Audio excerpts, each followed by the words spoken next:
So this is my confession. All of my early YouTube videos, they suck. And I know they suck. And they suck because like the sound quality was awful. When I first started doing YouTube videos, and I was doing, they were real estate training videos for real estate agents.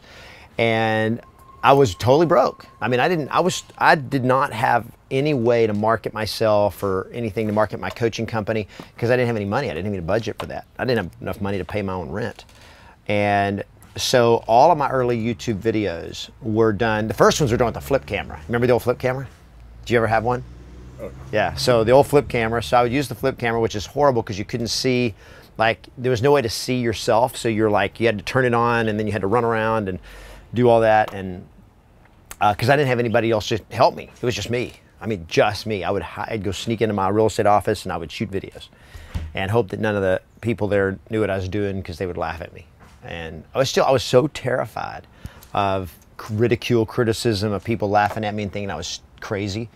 Because I was crazy. I was kind of crazy. I was going after my dream without any preparation. So I was using my old smartphone, and I was using the internal mic. So because I couldn't afford the equipment. I didn't have any video expertise.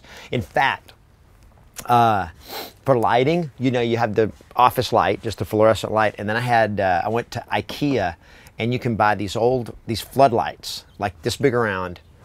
When they have this clip thing, you just squeeze them and you clip them on something.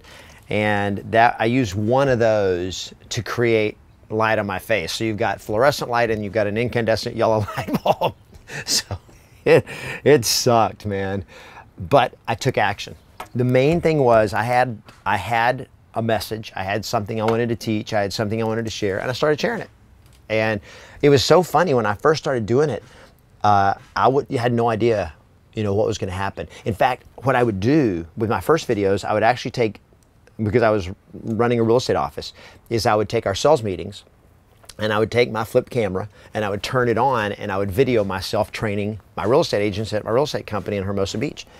And then I would put them on YouTube for agents that either couldn't attend the meeting, or I would also then sometimes use it in recruiting other agents to say, hey, here's a sample of our training meeting, of our sales meeting. And so I put them up on YouTube, and then I kind of realized people were watching the videos, like other people. Like all of a sudden I look one day and I've got over 100 views, and I'm like, I only have 100 people in my real estate office. And I'm getting 100 views. I'm pretty sure my agents aren't all watching these videos.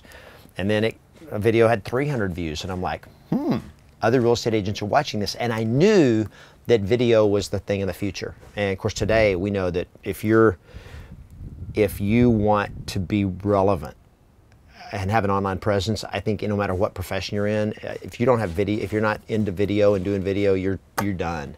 Because, you know, I've seen studies and I've seen people say, like one of the executives of Google, he said by 2020, that he believes 90% of internet traffic will be video that people watch. That'll be 90% of it, and like 80% of it will be on a mobile phone. It'll be on your mobile device. So video is everything. So I've got all these ugly videos up there, and people still watch them. In fact, my oldest videos, some of them, you know, have hundreds of thousands of views, and they have it because the content is still good, and I was real. This is what I do, and I was shooting straight. Today I've got, you know, I'm wired. We got a wireless mic. I've got my videographer. We're using your fancy camera and, you know, $600 or $700 mic that I bought. I bought this a couple of years ago because I realized that your audio quality was so important.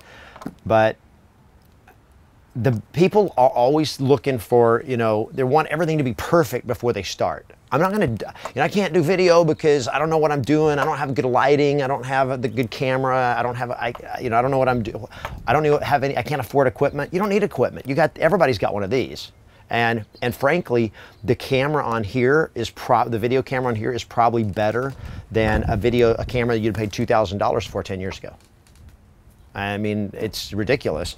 And we'll look for excuses. You can get one of these, get a little plug-in mic that you can get on Amazon, and go, man. You can use outdoor. We're sitting out here. We don't have any lighting system out here. We're just using outdoor lighting, you know. We've got our big patio umbrella out here, but it's the way we set it up so we can shoot video. The key is you got to start. You got to put good stuff out there and good content that your audience is going to want to watch, but put it out there. Don't wait for everything to be perfect. It's never going to be perfect. You just got to take action, do it, and that's how you win.